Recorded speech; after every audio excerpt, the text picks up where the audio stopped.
Bismillahirrahmanirrahim. Assalamualaikum warahmatullahi wabarakatuh. Alhamdulillahi ala ihsani wa syukru lahu ala taufiqihi wa amtinani. Asyhadu an la ilaha illallah wahdahu la syarika lahu ta'ziman li sya'nih. Wa asyhadu anna Muhammadan abduhu wa rasuluhu da'ila ridwanih. Allahumma salli alaihi wa ala alihi wa ashabihi wa ikhwanih. Hadirin dan hadirat yang dirahmati oleh Allah Subhanahu wa taala, pada kesempatan bahagia ini kita membahas tentang pentingnya kita menyelamatkan amal soleh kita dari hal-hal yang bisa menggugurkannya, ya.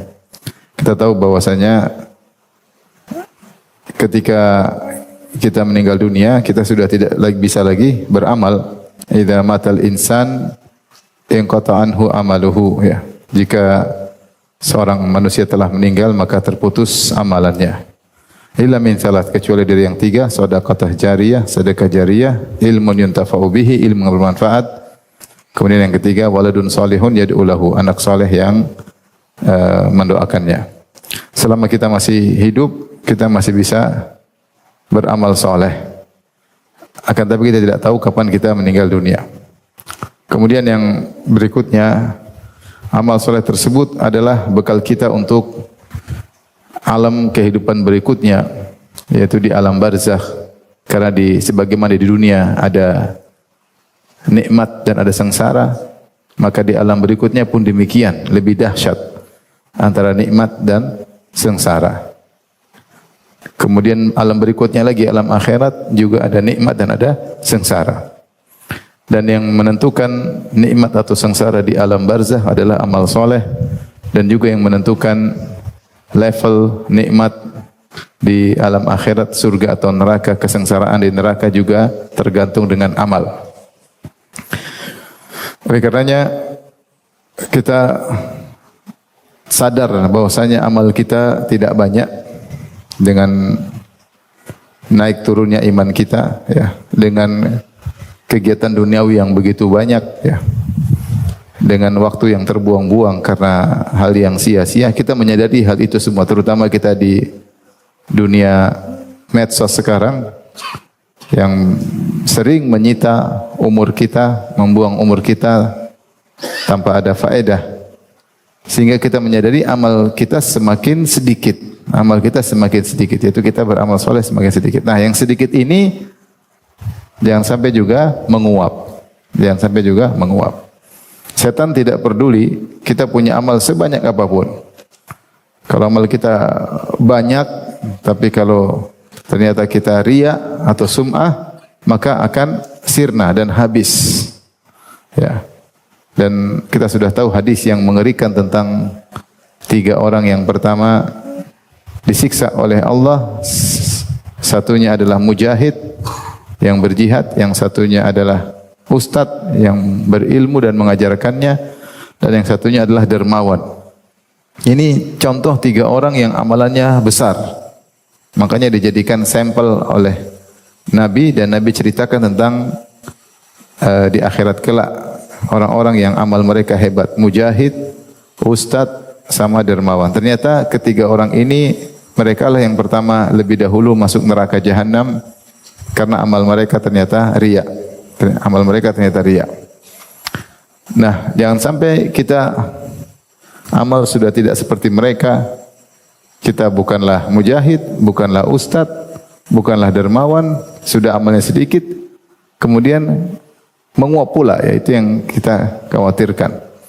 Ya. Maka dari sini kita harus waspada, karena kita hidup di zaman potensi untuk terkena riya, terkena sum'ah sangat besar dengan adanya medsos. Kita bisa pamer amal ibadah kita sehingga dalam rangka untuk dihormati, disanjung atau diakui oleh manusia. Maka itulah yang disebut riya, karena riya hakikatnya adalah tolabul manzilah fi qulubin nas, yaitu menampakkan amal soleh untuk mencari kedudukan di hati manusia. Ya. Kalau sum'ah sama, menceritakan amal soleh kepada manusia, kepada orang lain untuk mencari kedudukan di hatinya. Dan itu barometer riya atau sum'ah. Siapa yang melakukan amal soleh menanti untuk dipuji, itu menunjukkan niatnya cari pujian. Siapa yang memposting amalan tujuannya untuk dipuji, menanti pujian, menanti like, itu ciri bahwasanya dia mencari kedudukan di hati manusia. Berarti dia terjerumus dalam riya. Oleh karenanya kita sama-sama saling menasihati, dan ini nasihat yang perlu diulang-ulang, ya. Baik bagi ikhwan dan akhwat sekalian maupun bagi sang pembicara. Karena setiap manusia punya potensi ingin disanjung, ingin dipuji, ya. Salah satu sarana untuk membuat dia mudah dipuji, disanjung adalah dengan orang tahu dia beramal soleh. Dia beramal soleh. Dan inilah yang selalu setan gelitiki kita agar kita memposting, mencerita, memamerkan. Tentunya ada kaedah-kaedah di sana nanti. Kapan boleh melihatkan amal soleh akan kita bahas nanti di penghujung. Kaedah-kaedah terkait dengan memposting amal soleh.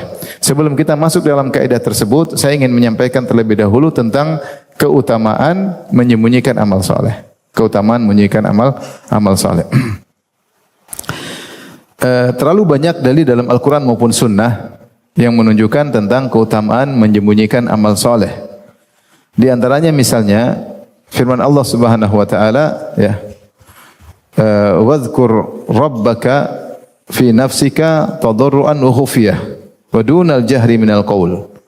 Dan sebutlah atau berzikirlah kepada Rabbmu dalam dirimu tadarruan dengan tunduk, wa khifatan wa dunal jahri, wa khifatan wa dunal jahri, dan dengan khifah wa dunal jahri, dan tidak mengeraskan.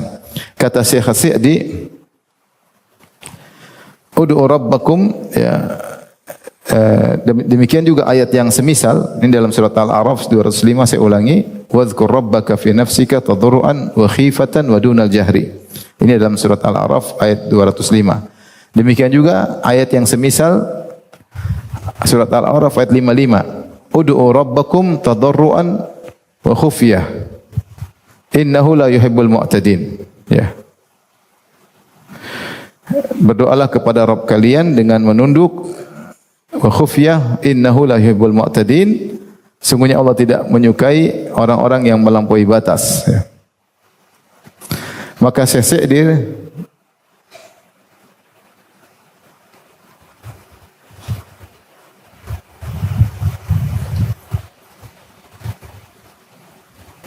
menafsirkan ayat ini, dia mengatakan khufyah ay la jahran wa alaniyah yakhafu minhu riya, yaitu khufyah itu dengan lirih, tidak keras-keras ketika berdoa. Kenapa? Yakhafu minhu riya, dia khawatir riya. Bal khufyatan wa ikhlasan lillahi ta'ala, akan tetapi dengan dilirihkan dan ikhlas karena Allah Subhanahu wa taala. Ini isyarat bahwasanya berdoa pun bisa riya. Berdoa pun bisa riya. Maka seorang ketika berdoa, kalau dia tampakkan isi doanya kan bisa, ternyata dia minta akhirat, ternyata dia minta ini. Makanya dia doa cukup antara dia dengan Allah. Dia bicarakan dengan dirinya, cukup Allah yang mendengar, dan cukup dirinya yang mendengar. Karena ternyata doa juga bisa menimbulkan riya.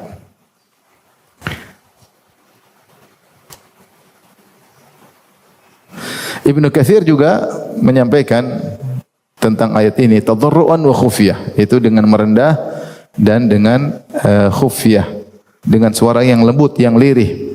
Qala asir, yaitu dengan disirkan, yaitu dengan lirihkan. Ibnu Jarir mengatakan bi khusyu'i qulubikum wa sihatil yaqin bi wahdaniyatihi wa rububiyatihi fima bainakum wa bainahu la jiharan wa mura'atan. Yaitu dengan khusyuknya hati kalian, dengan tunduk, dengan yakin, dengan keesaan Allah antara kalian dengan Allah, bukan dengan keras-keras dan bukan karena riya, bukan karena riya. Artinya subhanallah, bukan cuma haji yang bisa riya, bukan hanya umrah yang bisa riya, sedekah, doa juga bisa riya. Kalau kita berdoa, kita berusaha antara kita dengan Allah. Kecuali kalau kita doa dan diaminkan oleh orang lain, itu kita kerasin. Tapi kalau kita sendiri antara kita dengan Allah, tidak usah keras-keras. Ya.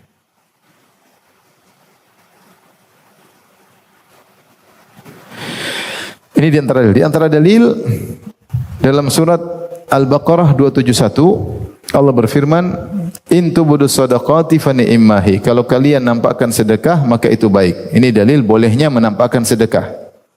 Ya, kalau ikhlas. Wa in tukhfuha wa tu'tuhal fuqara fa huwa khairul lakum. Tapi kalau kalian sembunyikan dan kalian berikan kepada orang fakir, maka itu lebih baik bagi kalian.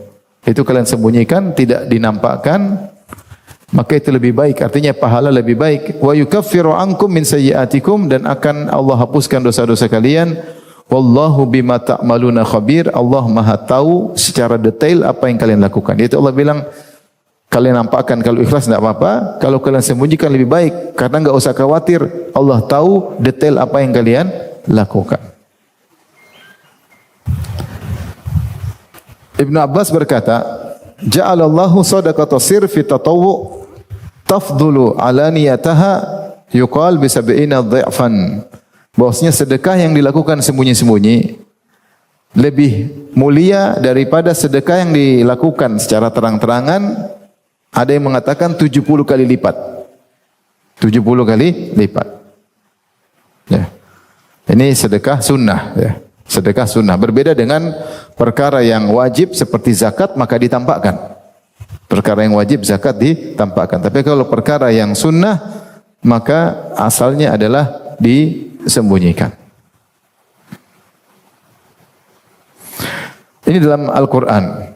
Kemudian dalam hadis banyak tentang keutamaan amal yang disembunyikan. Contohnya Rasulullah SAW bersabda, "Khairu salatil mar'i fi baitihi ilal maktubah." Sebaik-baik salat seseorang adalah di rumahnya, kecuali salat wajib. Kenapa? Karena salat di rumah lebih tersembunyi. Maka seorang berusaha salat sunnah di rumahnya. Kecuali salat wajib maka ditampakkan ke masjid karena syiar. Karena syiar. Demikian juga dalam hadis shadaqatus sir tudfi'u ghadabar rabb. Sedekah yang dilakukan secara diam-diam akan menghilangkan kemurkaan Allah Subhanahu wa taala. Demikian juga kisah tentang 7 orang dinaungi oleh Allah pada hari kiamat kelak. Banyak amalannya amalan yang sembunyi-sembunyi. Seperti kata Nabi SAW, "Rajulun tasaddaqa biyaminihi fa akhfaha hatta la ta'lama shimalu ma tunfiqu yaminuhu." Seorang yang bersedekah dengan tangan kanannya kemudian disembunyikan sampai tangan kirinya tidak tahu apa yang disedekahkan oleh tangan kanannya. Dan ini dia sangat menyembunyikan karena kita tahu tangan kanan, tangan kiri selalu bergandengan. Tetapi ketika tangan kanan beraktivitas dengan sedekah, saking dia sembunyikan sampai tangan kiri teman dekatnya tidak tahu. Kemudian juga di antara 7 golongan tersebut kata Nabi SAW, rajulun dzakarallaha khalian fa fadat ainah. Seorang ketika sedang bersendirian dia ingat Allah kemudian dia menangis. Dia bukan menangisnya tasannuan, bukan dibuat-buat. Tetapi dia menangis bukan karena orang, bukan karena di depan orang, tapi karena dia sedang bersendirian dia menangis, menunjukkan tangisannya ikhlas karena Allah. Ini dalil bahwasanya menangis juga bisa riya, bisa juga karena Allah. Sebagaimana tadi disebut doa bisa riya, bisa juga karena Allah. Sedekah bisa riya, bisa juga ikhlas. Bahkan juga disebutkan oleh sebagian ulama di antara 7 golongan tersebut Rasulullah bersabda, rajulun qalbuhu mu'allaqun bil masajid. Seorang yang hatinya selalu rindu ke masjid. Dia tidak di masjid, tapi hatinya selalu rindu ke masjid, ingin ke masjid. Dan ini tidak ada yang tahu kecuali Allah. Dia senang ke masjid. Dia tidak bikin status, hati saya senang ke masjid, enggak ya. Yang tahu cuma siapa? Allah Subhanahu wa taala. Kemudian juga dari Nabi sallallahu alaihi wasallam, "Man istata'a minkum an yakuna lahu khabi'un min amalin shalih falyaf'al." Siapa di antara kalian yang mampu untuk menyembunyikan amal solehnya, maka lakukan. Intinya saya ingin sampaikan dalil-dalil tentang solat tersembunyi semakin banyak ya, atau ibadah yang disembunyikan maka dalilnya sangat banyak. Ibadah apapun. Baik. Sekarang kita bahas tentang keutamaan ya. Keutamaan ibadah yang disembunyikan. Kenapa ibadah yang disembunyikan lebih afdal? Sebabnya 2, lebih ikhlas dan lebih jauh dari riya. Lebih ikhlas hanya murni untuk Allah dan lebih selamat dari riya, dari hal yang bisa menggugurkannya. Maka ibadah tersebut sangat dicintai oleh Allah Subhanahu wa taala. Sangat dicintai oleh Allah Subhanahu wa taala. Makanya Rasulullah SAW bersabda, "Man istata'a minkum an yakuna lahu khabi'un min amalan saleh falyaf'al." Siapa di antara kalian yang bisa punya amal soleh tersembunyi, maka lakukanlah. Maka lakukanlah.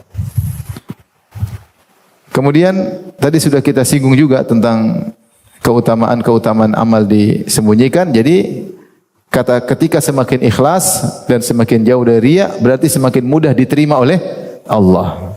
Jadi sebab pertama atau keutamaan amal soleh disembunyikan, pertama lebih mudah diterima oleh Allah. Selesai, kita nggak ada beban. Beda kalau kita nampakkan amal soleh, kita ada beban.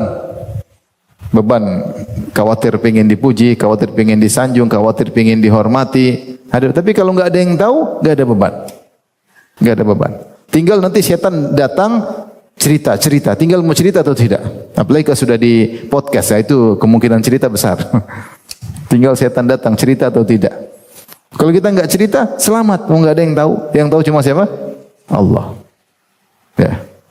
Kemudian ini juga tanda-tanda yang kedua, amal yang dilakukan secara sendirian tidak ada yang tahu, menunjukkan kita selamat dari sifat kemunafikan. Karena ciri orang munafik semangat kalau dilihat orang. Wa idza qamu ila sholati qamu kusala yura'unan nas wa la yadhkurullaha illa qalila. Mereka hanya semangat kalau di depan orang beribadah, ya. Itu pun salatnya malas-malas, ya.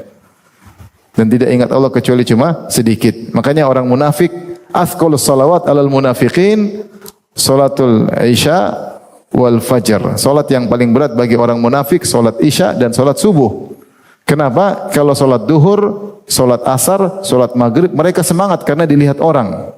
Kalau zaman dulu isya dan subuh itu gelap. Jadi mereka ngapain ke masjid? Oh, enggak ada yang lihat juga.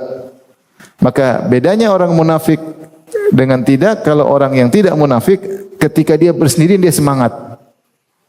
Makanya ketika ada seorang mengeluh kepada seorang salaf, saya takut saya munafik. Maka ditanya, ketika kau sendirian kau ibadah? Iya, saya ibadah. Berarti kau bukan munafik. Kalau munafik itu hanya ibadah kalau dilihat apa?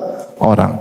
Maka di antara keutamaan ibadah yang dilakukan sendirian, tidak ada yang tahu, menyelamatkan seorang atau tanda bahwasanya orang itu bukan orang apa? Munafik. Jadi ini sifat yang ditakuti bahkan oleh para sahabat. Kata Ibnu Abi Mulaikah, adraktu 30 min ashabi Nabi sallallahu alaihi wasallam kullum yakhafun nifaq ala nafsihi.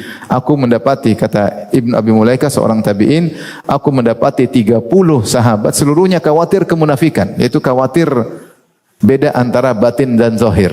Di antara perbedaan antara batin dan zahir, kalau sendirian tidak ibadah, kalau depan orang ibadah. Maka siapa yang terbiasa ibadah ketika bersendirian, insya Allah dia bukan orang munafik. Kalau dia cari muka sama Allah Subhanahu wa taala, maka ibadah yang dilakukan sendirian tanda bahwasanya seorang bukan munafik. Kemudian tadi di antara keutamaan ibadah yang dilakukan diam-diam tidak ada yang tahu.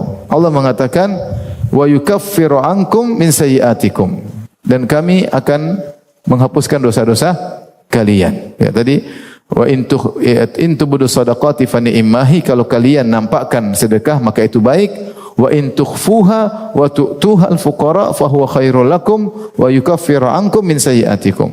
Tapi kalau kalian sembunyikan sedekah, kalian berikan kepada fakir miskin, maka itu lebih baik dan kami akan menghapuskan dosa-dosa kalian. Ada plus, selain dapat pahala juga menghapuskan apa? Dosa-dosa. Ada nilai plus. Kemudian yang berikutnya, keutamaan ibadah yang dilakukan diam-diam adalah meredamkan kemarahan Allah. Nabi SAW bersabda, "Shadaqatus sir tudfi'u ghadabar Rabb." Sungguhnya sedekah yang dilakukan diam-diam memadamkan kemurkaan Allah Subhanahu wa taala. Di sini Rasulullah mengidhafahkan, menyandarkan sedekah dengan sir. Shadaqatus sir. Bahwasanya sedekah yang dilakukan diam-diam akan meredamkan kemarahan Allah Subhanahu wa taala. Selama kita tidak bisa diam-diam, jangan cerita. Kalau bisa tidak cerita sama istri, jangan cerita sama istri. Karena kalau ketahuan bikin masalah. Kalau bisa tidak cerita sama kakak dan adik, jangan cerita. Kalau bisa tidak cerita sama kawan, jangan cerita. Ibadah apapun, kecuali ada maslahatnya, nanti akan kita bahas. Hukum asal, ibadah sunnah disembunyikan.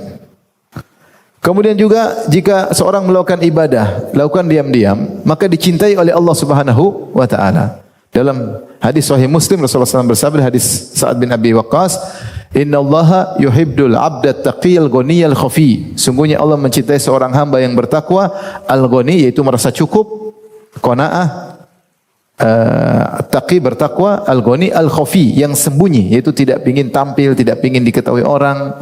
Di antaranya dia menyembunyikan amal solehnya. Maka siapa yang suka ibadah diam-diam, mendatangkan kecintaan Allah kepadanya, maka Allah akan mencintainya. Akan mencintainya. Baik. Yang keberapa sekarang? Yang ke-6. Yang ke-6 bahwasanya ibadah yang dilakukan secara diam-diam, ya. Maka menyelamatkan dari su'ul khatimah, menyelamatkan dari su'ul khatimah. Di antara sebab su'ul khatimah adalah riya, ya. Rasulullah SAW bersabda, Inna rajula la ya'malu bi amali ahli jannah fima yabdu lin-nas wa huwa min ahli nar. Wa inna rajula la ya'malu amal ahli nar fima yabdu lin-nas wa huwa min ahli jannah. Ada seorang yang melakukan amalan penghuni surga menurut penampakan manusia, padahal dia adalah penghuni neraka. Ketika para ulama membahas tentang hadis ini, kok bisa dia beramal soleh tapi ternyata dia penghuni neraka jahannam? Karena Rasulullah bersabda, "Fima yabdu linnas", yang menurut penglihatan manusia. Kenapa? Hatinya bermasalah. Hatinya bermasalah, sepertinya dia beramal soleh, namun ternyata selama ini dia beramal soleh, ada penyakit hatinya. Penyakit hati ini akan muncul efeknya di ujung hidupnya. Di ujung hidupnya dia bisa jadi berubah, ya. Dan itulah sabda Nabi, "Inna rajula la ya'malu bi amali ahli jannah hatta ma yakunu bainahu wa baina illa dhira' fa yasbiqu alaihi alkitab fa ya'malu bi amalihi nar fa yadkhuluha." Sungguh ada seorang di antara kalian, inna ahadakum, benar-benar mengamalkan amalan penghuni surga sampai jarak dia dengan surga tinggal sehasta. Kemudian sudah kedahuluan takdir, di penghujung hayat dia berubah, dia beramal dengan amalan penghuni neraka, kemudian dia masuk neraka. Nah, pertanyaannya, kok bisa berubah? Di antara sebab utamanya bisa berubah dari baik menjadi tidak baik karena ada penyakit hatinya. Di antaranya riya, di antaranya ujub, di antaranya sombong, di antaranya adalah riya. Maka seorang yang ingin mendapatkan husnul khatimah, maka hendaknya dia berusaha untuk ikhlas. Maka di antara perkataan Ibnu Qayyim rahimahullahu taala, Ibnu Qayyim berkata, "Az-dzunub al-khafiyat asbabul intikasat." Dosa-dosa yang dilakukan secara sembunyi-sembunyi itu adalah sebab seorang berubah, Wa ibadatul khafa aslus sabat. Sebaliknya, dan ibadah yang dilakukan diam-diam adalah asal dari istiqomah, pokok dari istiqomah. Siapa yang ingin istiqomah dan ingin meninggal dalam kondisi husnul khatimah, maka seringlah beribadah dengan ibadah yang disembunyikan.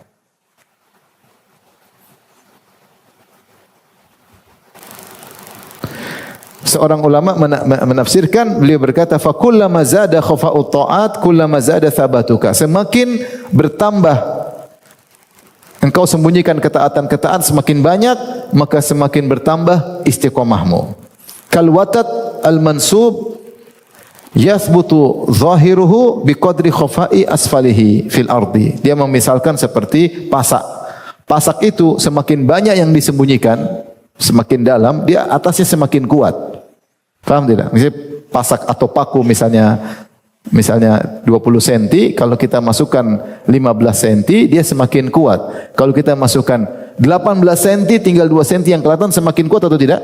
Semakin kuat. Tapi kalau 20 cm kita cuma masukkan 2 cm, maka semakin mudah tercabut. Nah, ini permisalan yang baik tentang ibadah yang disembunyikan secara diam-diam. Semakin sering kau beribadah yang diam-diam, semakin kuat akarmu, sehingga kau semakin bisa istiqomah. Karena apa? Karena kau sudah terbiasa untuk beribadah dengan mencari muka di hadapan Allah, bukan mencari sanjungan manusia.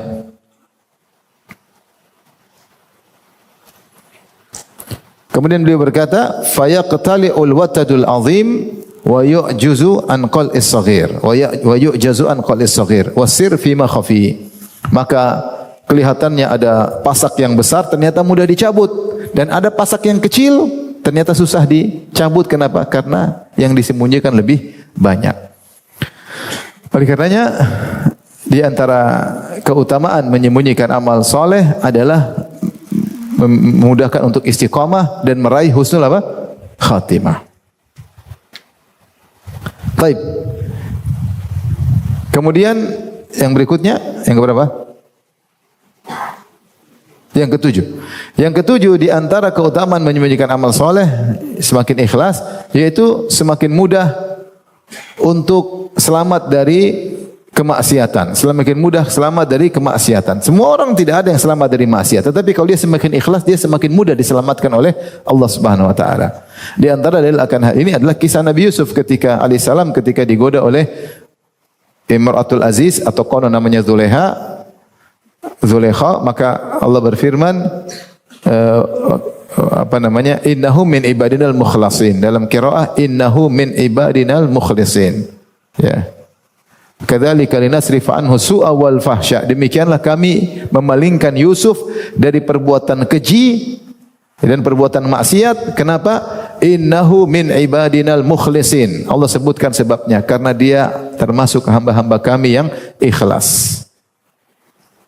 Maka kalau seorang terbiasa ikhlas, ketika dia digoda dengan ujian, Allah mudah menyelamatkannya dengan sebab keikhlasannya. Kemudian di antara keutamaan menyembunyikan amal soleh yang keberapa? Yang ke-8, yaitu mudah dikabulkan doanya ya ketika menghadapi kegentingan. Di antara dalil akan hal ini tentang kisah 3 orang yang masuk dalam goa ketika mereka berjalan-jalan, kemudian hadis yang masyhur, masuk goa karena hujan, tiba-tiba ada batu jatuh kemudian menutup pintu goa. Maka kemudian mereka semua berdoa, 3 orang tersebut, di antara ada yang berdoa dan setiap mereka berdoa mereka mengatakan, ya Allah, kalau memang aku melakukannya karena Engkau, maka bukalah pintu goa. Satunya berdoa, ya Allah, saya dulu punya 2 orang tua ya yang sudah sangat tua dan saya selalu kasih susu kepada mereka berdua sebelum anak-anak saya dan sebelum istri saya. Saya kasih susu di pagi hari dan susu di sore hari sebelum mereka tidur. Suatu hari saya terlambat pulang sehingga saya datang kemalaman. Saya bawa susu, kemudian ternyata ketika saya mau kasih susu kepada kedua orang tua saya, ternyata kedua orang tua saya sudah tidur. Maka saya menunggu mereka berdua. Wasibyan yataghadun, sementara anak-anak nangis minta jatah susu. Namun kebiasaan saya orang tua dulu baru anak-anak. Anak-anak nangis saya cuekin. Maka saya nunggu bapak ibu saya terjaga di tengah malam. Jadi misalnya mereka tidur jam 8. Misalnya dia pulang jam 8 malam. Bapak ibunya sudah tidur. Dia nunggu, saya nunggu, ternyata susu di tangan saya. Ternyata bapak dan ibu saya tidak bangun kecuali ketika subuh. Jadi luar biasa, dia nunggu dan dia kasih. Kemudian dia berkata, Allahumma in kuntu fa'altu dzalik ibtigha'a wajhik fafruj 'anna ma kunna fihi. Ya Allah, jika aku melakukannya karena mencari wajahmu, bukalah pintu goa. Maka akhirnya batu tersebut bergeser. Masa orang ini ketika dia berbakti sama orang tua, dia tidak cerita-cerita. Dia tidak pamer-pamer dan padahal perbuatan dia luar biasa. Dan itu pun dia tidak yakin ikhlas. Makanya dia berkata, ya Allah, kalau memang itu saya lakukan ikhlas karena Engkau, bukalah. Dia tidak pede bahwasanya pasti ikhlas.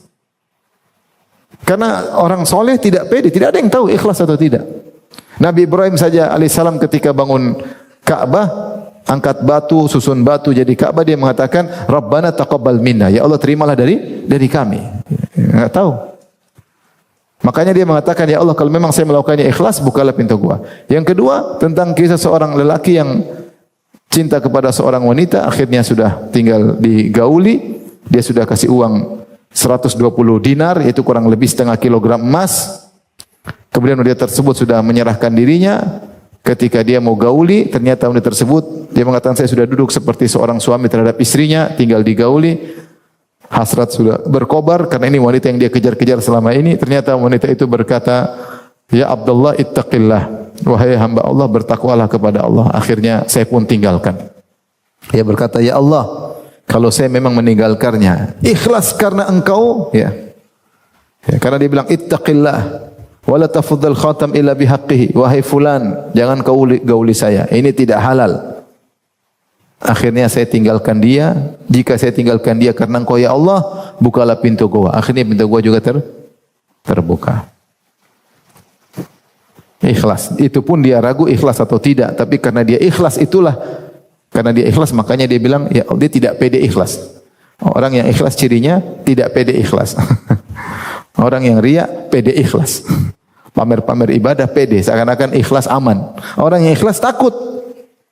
Jangan-jangan tidak ikhlas, takut sehingga dia berusaha untuk ikhlas terus. Ini orang luar biasa. Tidak ada yang tahu antara dia dengan cewek itu aja. Itu pun dia berkata, jika aku melakukannya karena Engkau ya Allah, bukalah pintu gua. Orang yang ketiga, dia punya para pekerja, dia gaji semuanya, tinggal satu pekerja. Ketika mau digaji, orang itu pergi. Dan gaji tidak banyak, cuma 9 sok. Atau salah satu aso, yaitu kurang lebih gaji dia kalau nggak salah sekitar 3 aso, 3 sok. Kalau kita konversikan sekarang kira-kira 3 kilogram, 9 kilogram beras. Gajinya segitu. Ternyata orang itu pergi, maka orang ini karena pekerjanya pergi, maka dia berniat mengelola. Dia mengelola gaji tersebut. Dia kelola sampai akhirnya berubah menjadi kambing-kambing yang banyak, onta-onta yang banyak, sapi-sapi yang banyak.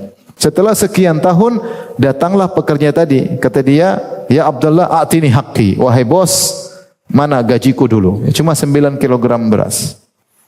Kata dia, sang bos, lihatlah semua yang kulihat depanmu.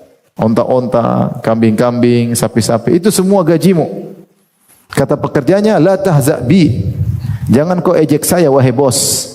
Kata bos, saya tidak ejek kamu. Itu semua milikmu. Maka orang tersebut kemudian ambil seluruh kambing, seluruh onta, seluruh sapi, dan dia tidak kasih tinggal 1 ekor pun sebagai tanda terima kasih. Enggak ada. Subhanallah. Yang tahu dia niat mengelola harta tersebut untuk anak buahnya, yang tahu cuma siapa? Allah. Itu pun dia berkata dalam doanya, ya Allah, in kuntu fa'altu dzalik. In kunta ta'lam anni fa'altu dzalik, ibtagha wajhik fafruj anna ma kunna fihi. Ya Allah, kalau Engkau tahu aku melakukannya karena Engkau ikhlas, bukalah pintu gua. Akhirnya pintu gua terbuka, akhirnya mereka bebas. Maksud saya, ketika mereka dalam kondisi genting, mereka mengandalkan amalan hebat yang ikhlas tapi. Kalau enggak ikhlas, susah. Mereka bertawassul dengan amal soleh. Oleh karenanya amal sebesar apapun, kalau tidak ikhlas tidak ada nilainya. Mau bangun masjid 10 miliar, 80 miliar, 100 miliar. Kalau hanya untuk bangga-banggaan, pamer-pameran, enggak ada nilainya. Mau haji 20 kali, tapi kalau untuk gaya-gaya aja, untuk orang tahu, enggak ada nilainya di sisi Allah Subhanahu wa Ta'ala. Mau berbakti kepada orang tua, tapi tiap hari bikin konten, saya berbakti sama orang tua, ingin pamer, enggak ada nilainya. Mau sayang sama istri, saya tanya sama bapak, sayang sama istri amal soleh atau bukan? Atau bukan selama ini? Sayang sama istri, sayang sama anak, amal soleh. Tapi untuk pamer-pamer, menunjukkan saya suami soleh, ngurus anak istri, tidak ada nilainya. Meskipun amal tersebut besar. Apalagi kalau amal tersebut besar, ikhlas. Seperti yang dilakukan oleh 3 orang ini. Semua amalnya hebat-hebat. Berbakti sama orang tua, meninggalkan zina padahal sudah di depan mata. Dan ini seperti mustahil. Lelaki ini bayangkan, ini wanita yang dia kejar selama-selama ini, wanita idamannya. Yang paling dia cintai, sudah pasrah, sudah tinggal digauli, tahu-tahu dalam 1 detik dia bilang bertakwalah kepada Allah, kemudian dia tinggalkan.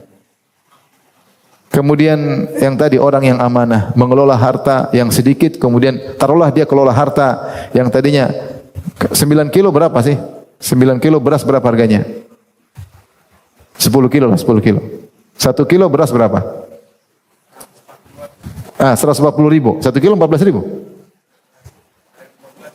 Oh ya sudah, taruhlah 140 ribu. Bayangkan dari 140 ribu jadi mungkin ratusan juta atau miliar. Karena setelah onta kan mahal, kambing mahal. Jadi ratusan juta taruhlah. Ini kalau iman tidak kuat, begitu dia ambil semua onta, kambing, sapi. Saya cuma bercanda, ini ambil berasmu. Kalau imannya enggak kuat. Tapi karena dia tahu, Allah tahu isi hatinya, dia tetap bertahan, ambil. Memang saya waktu mengelola itu niatnya untuk kamu. Ini amalan besar. apalagi dibarengan dengan keikhlasan, maka dampaknya bisa menghilangkan kegentingan yang dihadapi oleh seseorang. Makanya orang-orang musyrikin ketika mereka di tengah lautan banjir besar, ombak besar, apa? Mereka ikhlas. Kata Allah, wa idza raqibu fil fulki da'allaha mukhlishina lahuddin. Ketika mereka orang musyrikin berlabuh di lautan, kemudian ombak sangat besar, mereka berdoa kepada Allah dengan ikhlas. Ikhlas ini yang Allah cari. Ketika mereka berdoa ikhlas, mereka tidak berdoa kepada sesembahan-sembahan yang lain, kepada Lata, kepada Hubal, kepada Manat dan yang lainnya, maka Allah selamatkan. Ya. Uzza, ya. Tidak. Mereka tinggalkan, hanya berdoa kepada Allah. Ketika mereka ikhlas, kata Allah, da'allaha mukhlishina lahuddin, Allah selamatkan mereka. Tapi di antara keutamaan menyembunyikan amal soleh adalah dinaungi oleh Allah pada hari kiamat. Tadi kita sudah sebutkan 7 golongan yang Allah naungi pada hari kiamat kelak. Di antaranya orang-orang ikhlas, yang bersedekah tangan kirinya tidak tahu, yang berzikir kepada Allah sampai nangis nggak ada yang lihat, dan orang yang hatinya selalu bergantung, hatinya tergantung di masjid, rindu ke masjid, dan yang tahu hanyalah Allah Subhanahu wa taala. Maka ini adalah orang-orang yang hebat dinaungi oleh Allah pada hari kiamat kelak. Baik. Kita bacakan perkataan para orang-orang soleh. Ya. Kata Dhunnun al-Misri, lam aro syai'an ab'atha li tabil ikhlas mithl al-wihdah.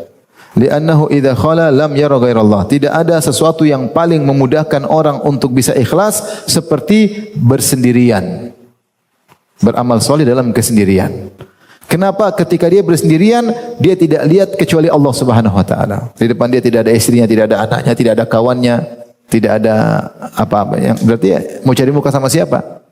Maka dia melatih dirinya untuk terbiasa mencari muka kepada Allah. Fa idza lam yara ghairallah lam yuharrikhu illa hukmullah. Kalau dia tidak melihat kecuali hanya Allah, maka dia tidak digerakkan kecuali dengan hukum Allah. Wa man ahabbal khalwah faqad ta'allaqa bi amudil ikhlas. Siapa yang suka ibadah sendirian, maka dia telah berpegang dengan tiang keikhlasan. Jadi sampai, maksud saya kita melatih diri sampai kita jadi hobi beramal soleh, nggak ada yang tahu. Kita sekarang kan hobi pingin diketahui, ya enggak? Semua kita pingin diketahui enggak? Pingin. Puasa Syawal, pingin orang semua tahu saya sudah puasa Syawal. Apalagi di luar, nih kamu belum kan? Gue sudah. Wes. Pingin orang semua tahu, ya, puasa Syawal, apalagi sedekah, pingin orang semua tahu. Hukum asal manusia pingin orang tahu. Dia bahagia ketika manusia tahu. Kenapa dia bahagia? Karena dia tahu dia dimuliakan oleh orang-orang tersebut. Dan itu asal muasal riya. Riya adalah tolabul manzilah fi qulubin nas, ingin diakui oleh orang. Nah, kita mau balik. Pingin bahagia kalau nggak ada yang tahu. Ini perjuangan berat. Pingin beramal soleh nggak ada yang tahu. Alhamdulillah sedekah nggak ada yang tahu. Alhamdulillah saya sholat malam nggak ada yang tahu. Alhamdulillah saya khatam Quran nggak ada yang tahu. Nggak ada yang tahu. Pingin seperti itu. Alhamdulillah saya berbakti kepada suami nggak ada yang tahu. Nggak usah bikin status. Saya wanita soleha berbakti kepada suami. Latih diri kita berbakti sama ibu. Kita belikan ini, kita korbankan buat ibu, korban buat ayah. Nggak ada yang tahu gimana caranya. Latih kita bisa bahagia. Siapa yang suka amal yang tersembunyi, maka dia telah memegang tiang, bersandar kepada tiang keikhlasan. Maka latih diri kita. Ini perlu latihan, berdoa kepada Allah. Ya. Berkata Bishr al-Harith, la yajidu halawatal akhirah rajulun yuhibbu fid dunya an ya'rifahun nas. Tidak akan merasakan indahnya akhirat seorang yang suka di dunia dikenal oleh seluruh manusia, ingin terkenal. Mahabbatus syuhra, ingin populer. Populer dengan ibadahnya, populer dengan ilmunya, populer dengan, dia ingin populer dengan aktivitas akhiratnya. Orang seperti ini tidak akan merasakan kenikmatan apa? Akhirat. Tapi dia baru nikmat kalau dia dikenal. Berarti dia memang mencari kelezatan pujian manusia. Ya kita periksa diri kita masing-masing. pengen dikenal orang, pengen diketahui orang. Nah, ini tidak akan merasakan nikmatnya akhirat.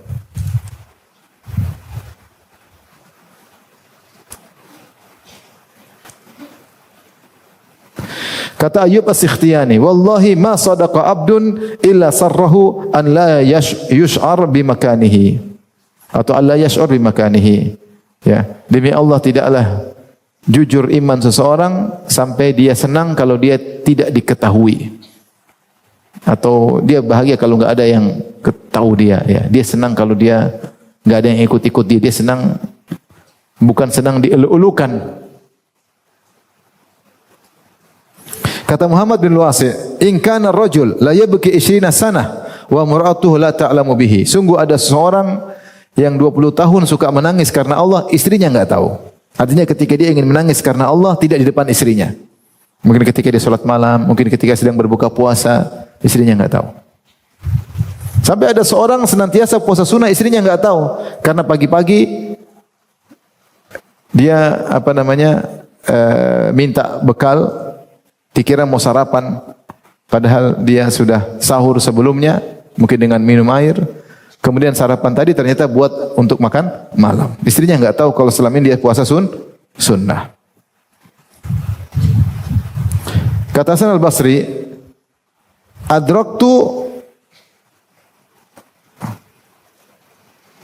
adraktu aqwaman ma kana ahaduhum yastati'u an yusirra amalan fayu'linahu. Qad alimu anna ahrazal amalain minasyaitan. Amalus sir wa anna ahadahum la yakunu indahu az-zawr wa annahu la yusalli khalfal wajhi ma ya'lamu bihi zawruhu. Kata Hasan Al-Basri, aku mendapati suatu kaum, yaitu para sahabat atau para tabi'in senior, jika salah seorang di antara mereka mampu untuk menyembunyikan amal, enggak bakalan dia sebutin, enggak bakalan dia tunjukkan. Selama amal itu mampu dia sembunyikan, maka dia pasti sembunyikan, kecuali enggak mampu dia sembunyikan. Tapi kalau ada amal mampu dia sembunyikan, mustahil dia akan tampakkan. Kenapa? Karena mereka tahu amal yang paling selamat dari godaan syaitan adalah amal yang tersembunyi. Selama masih nampak, maka syaitan bisa menggoda, entah ujub, entah riya, karena orang tahu. Bahkan kata Hasan Al-Basri, sungguh salah seorang dari mereka ada tamu datang ke rumahnya, namun dia bisa salat, tamunya tidak tahu. Tamunya tidak tahu, saking dia sembunyikan amal. Mungkin dia masuk sebentar ya, nyiapin makanan, sembari nyiapin makanan dia salat dulu. Atau tamunya tidur, dia bisa salat malam tanpa diketahui oleh apa? Tamunya. Sampai tamunya tidak tahu. Ya. Bukan sebentar ya, saya salat duha dulu ya. Memang biasa saja jam segini saya salat duha. Biar kamu tahu aja, siapa tahu bisa contoh. Sampai tamunya pun tidak tahu apa yang dia lakukan. Oleh karenanya, ini dilakukan oleh para salaf. Ya, di antaranya, ini tadi umum bagaimana para salaf seperti itu ya. Di antaranya Umar bin Khattab radhiyallahu anhu. Dari Auza'i dia berkata, Umar bin Khattab pernah keluar di tengah malam. Maka ketika dia keluar dilihat oleh Tolha. Umar dijamin masuk surga, Tolha bin Ubaidillah juga salah seorang yang dijamin masuk surga. Fadhahaba Umar, Tolha ngikutin. Fadakhala baitan, ternyata Umar masuk ke sebuah rumah. Suma dakhala baitan akhar, kemudian masuk ke rumah yang lain. Tolha ngeliatin, ngapain Umar malam-malam masuk rumah. Falamma asbaha Tolha, ketika pagi hari, Tolha datang ke rumah-rumah itu. Fa idza bi ajuzin amya muq'adah. Tiba-tiba di rumah tersebut ada seorang wanita tua sudah lumpuh. Faqala laha, maka Tolha bertanya, ngapain tadi malam ada seorang ketemu kamu? Orang ini pun tidak tahu orang buta ini kalau itu Umar. Tidak tahu kalau Umar ternyata Amirul Mukminin, khalifah. Karena dia buta, lumpuh. Tolha tanya, ngapain tadi malam laki-laki itu ketemu kamu? Kata wanita ini, innahu yata'ahaduni mundzu kadza wa kadza, ya'tini bima yuslihuni wa yukhriju anil adha. Dia selalu memperhatikan aku sejak sekian lama. Apa yang aku butuhkan dia berikan, dan kalau ada kotoranku dia bersihkan. Kata Talha, "Thaqilatka ummuka ya Talha, a'atharatu Umar tattabi', celaka engkau wahai Talha, apakah kau ingin cari-cari kesalahan Umar?" Lihat Umar bin Khattab, ya, melakukan amal yang luar biasa tanpa ada yang tahu. Bahkan dia memilih waktu gelap malam. Kalau siang mungkin orang lihat, malam orang nggak ada yang tahu. Coba kalau kita zaman ini sudah bikin status nggak? Bikin status. Ini ada ibu-ibu makan, mungkin cari dana. Cari status. Zainal Abidin yaitu Ali bin Husain, anaknya Husain. Dia membawa kantong-kantong gandum di malam hari di atas punggungnya, kemudian dia bagi-bagikan kepada para janda, kepada anak yatim, kepada fakir miskin. Ya. Dan dia tidak minta bantuan budak atau pembantu untuk memikulnya. Dia ingin mikul sendiri. Dia tidak ingin pembantunya pun tahu kalau dia telah beramal soleh.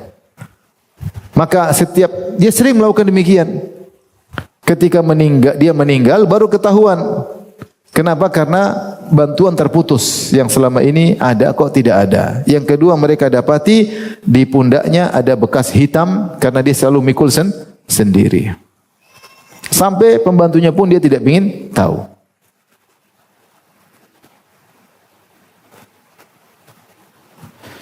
Muhammad bin Ishaq berkata, "Kana nasun min ahli al-Madinah ya'ishuna ma yadruna min aina kana ma'ashuhum." Sebagian orang di kota Madinah hidup dari penghasilan mereka tidak tahu siapa yang kasih.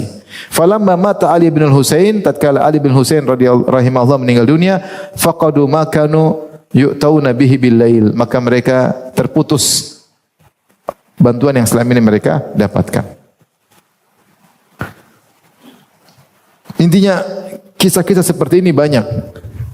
Maka ini motivasi kita, ikhwan dan akhwat yang Allah Subhanahu wa taala, untuk waspada, jangan menggampangkan. Saya sering sampaikan para salaf dahulu mereka sangat bertakwa dan takwanya jauh daripada kita. Kita ini takwanya kembang kempis, naik turun, kadang turunnya lebih lama daripada naiknya. Takwa mereka itu pun mereka sangat takut dengan apa? Riya. Makanya saya bilang orang semakin ikhlas semakin takut dengan riya. Benar atau tidak? Semakin takut.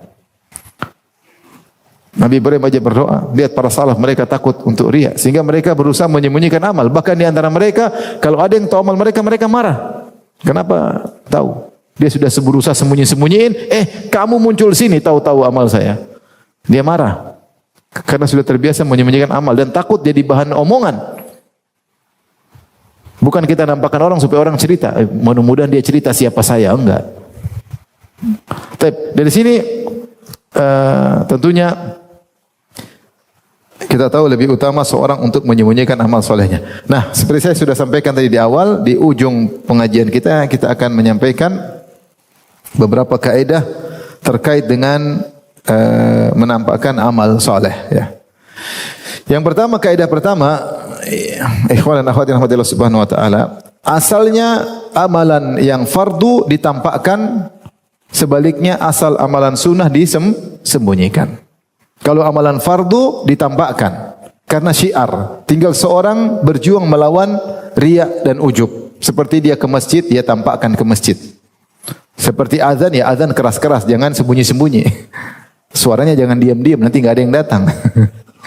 Pakai jilbab ya wajib, ya tampakkan.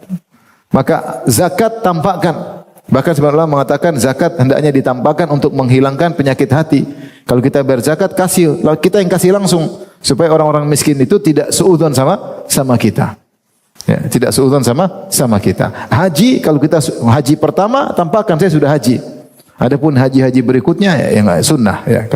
Kalau bisa tidak ditampakkan, orang lain enggak usah tahu. Tapi kalau haji fardu enggak apa-apa. Supaya orang tidak tuduh, udah kaya kok enggak haji-haji. Oh, saya sudah haji alhamdulillah. Jadi kalau ada orang bilang sama antum, sudah haji belum?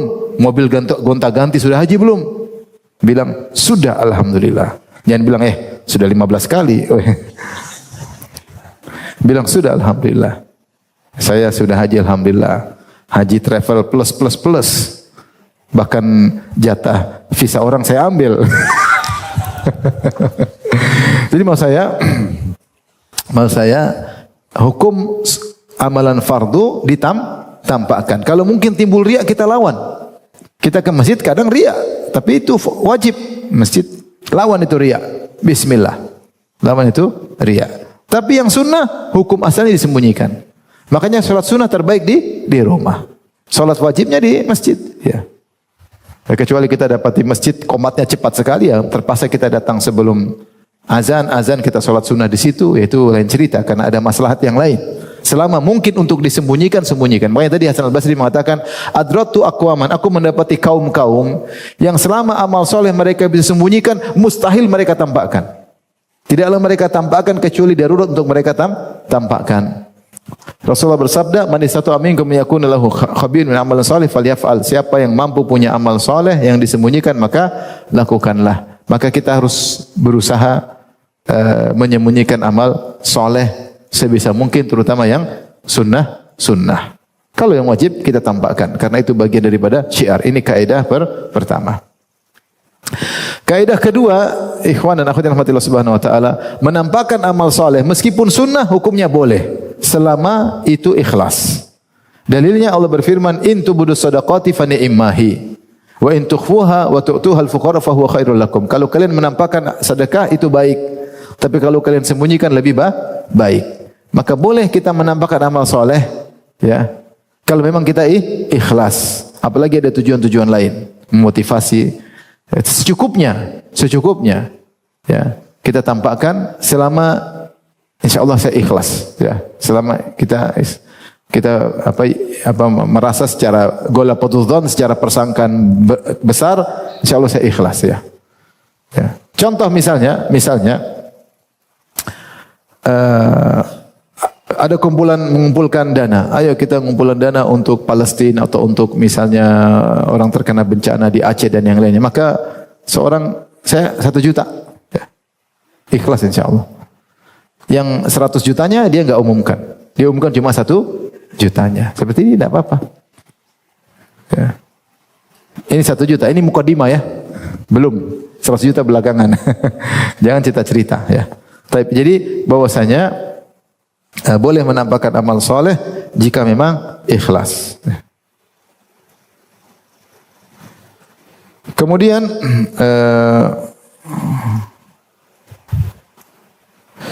berikutnya, menampakkan amal soleh bisa jadi afdol meskipun sunnah, bisa jadi afdol kalau ada maslahat yang lain. Seperti dia bakalan dicontoh. Seperti ketika Rasulullah menyuruh untuk bersedekah, tiba-tiba ada seorang sahabat kasih sedekah, setelah itu diikuti oleh yang lain. Maka Rasul mengatakan, man sanna fil islami sunnatan hasanah falahu ajru man amila biha. Ya. Siapa yang mencontohkan suatu amal soleh kemudian diikuti oleh yang lainnya, maka dia pahalanya dan pahala orang juga yang mengikutinya. Ini perkara sunnah, tapi satu mencontohkan, yang lain pada ikut. Maka bersegera untuk memberi contoh. Tapi ini tentu sesuai dengan kebutuhan. Karena tidak semua orang menjadi contoh. Ya. Itu pun secukupnya. Dia kasih motivasi awal, yang lain ikut, maka dia dapat pahala. Meskipun dia menampakkan amal soleh, tapi lebih afdal dari sisi apa? Bukan dari sisi sedekahnya, tapi dari sisi pahala orang yang mengikutinya. Nah, di sini terutama kepada orang yang teladan. Orang teladan maka dia beri contoh secukupnya, ya. Dengan syarat dia harus ikhlas, bukan mencari sanjungan dari orang lain, bukan untuk mengupgrade dirinya, membranding dirinya, ya. Bukan, tapi murni karena sekedar mencari wajah Allah dan untuk dicontohi. Maka ini pintu sangat rawan. Tidak semua orang masuk dalam pintu ini. Kalau tidak perlu, ya enggak usah. Kalau memang kita lihat perlu, saya bikin begini, bakalan diikuti oleh banyak orang, sesekali saya tampakkan, tidak jadi masalah. Bukan setiap saat kita tampakkan. Sesekali kita tampakkan, maka oke.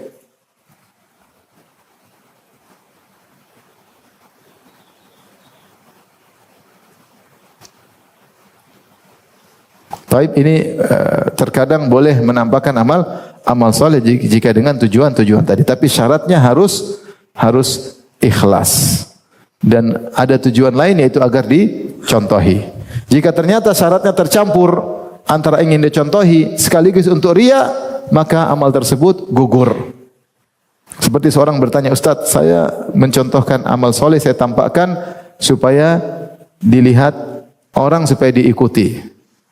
Benarkah murni untuk diikuti? Ya sekalian juga agar orang tahu siapa saya. Nah, sekalian inilah yang membuat amalan menjadi gugur. Karena ini sangat rawan. Maka kalau sesekali kita tampakkan amal soleh untuk diikuti, bukan untuk agar kita dihormati orang, disanjung orang, maka tidak mengapa. Tapi kalau masih tercampur ingin disanjung, mending enggak usah. Mending enggak usah.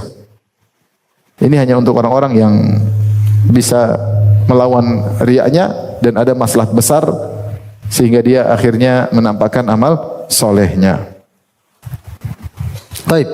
Berikutnya yang terakhir, kaidah keempat terkait dengan tahadduts bi nikmatillah. Berbicara tentang kenikmatan yang Allah berikan kepadanya. Ayatnya, wa amma bi nikmati rabbika fahaddits. Adapun nikmat Rabbmu maka ceritakan. Kalau kita baca tafsir, di antaranya terkait dengan Nabi SAW, karena ayat ini terkait dengan Nabi. Bahwasanya Nabi disuruh oleh Allah untuk menyebutkan nikmat yang Allah berikan kepadanya agar Nabi semakin bersyukur. Di antaranya nikmat kenabian, ya, nikmat kenabian.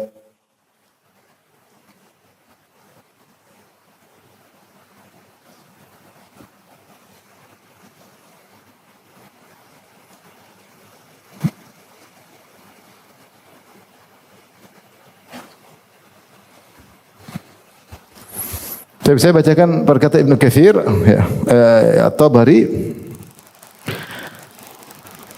Wa amma bi ni'mati rabbika fahaddits, adapun dengan nikmat dari Rabbmu maka ceritakanlah. Qala bin nubuwah, ya, yaitu dengan kenabian. Taib. Kemudian juga para ahli tafsir membawa ayat ini kepada keumuman. Di antaranya sebagian salaf mengatakan kanal muslimun yarawna anna min syukrin ni'am an yuhaddits biha. Di antara bentuk syukur kepada Allah Subhanahu wa taala dengan menyebut nikmat tersebut. Oh alhamdulillah Allah kasih saya begini, alhamdulillah Allah kasih saya begini. Jadi tujuan kita menceritakan nikmat Allah agar kita bersyukur.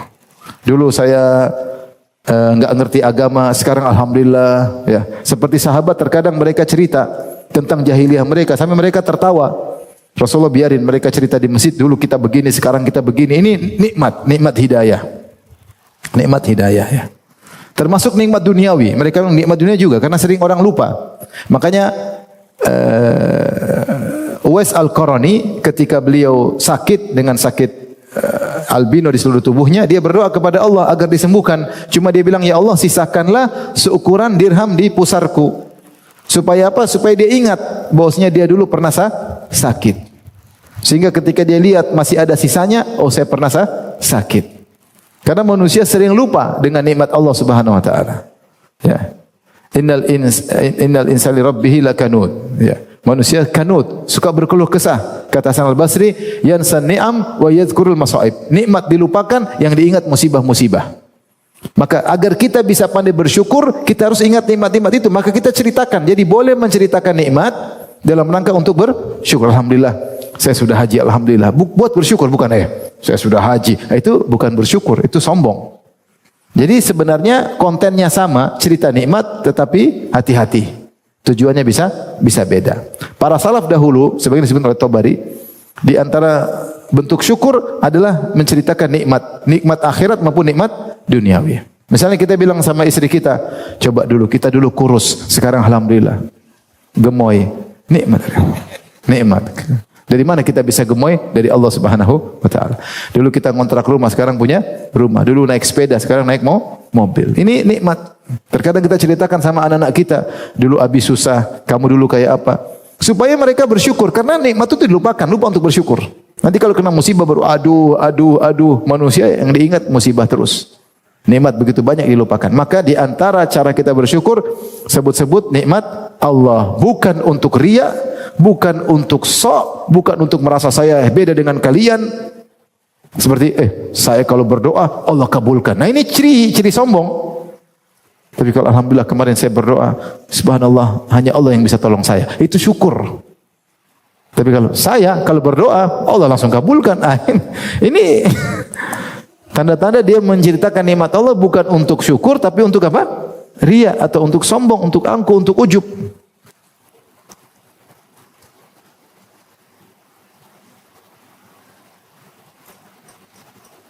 Kemudian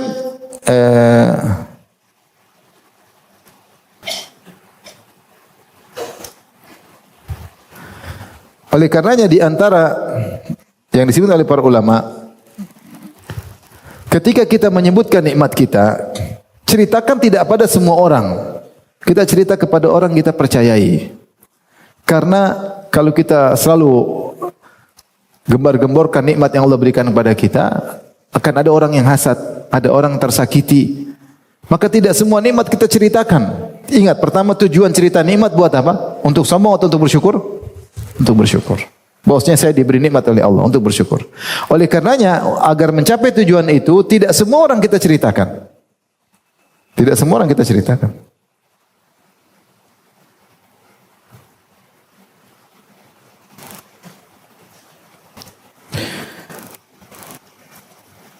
Bahkan kita boleh cerita tentang nikmat, misalnya alhamdulillah tadi malam saya, misalnya kalau memang kita bersyukur, alhamdulillah semalam saya bisa khatam Quran, alhamdulillah. Allah, ini kita tidak cerita sama semua orang. Tapi cerita kepada orang dekat yang untuk mungkin motivasi kita agar kita bersyukur. Seumur hidup saya enggak pernah, baru sekali ini alhamdulillah Allah kasih. Ini boleh-boleh saja, tapi bukan kita cerita ke banyak orang.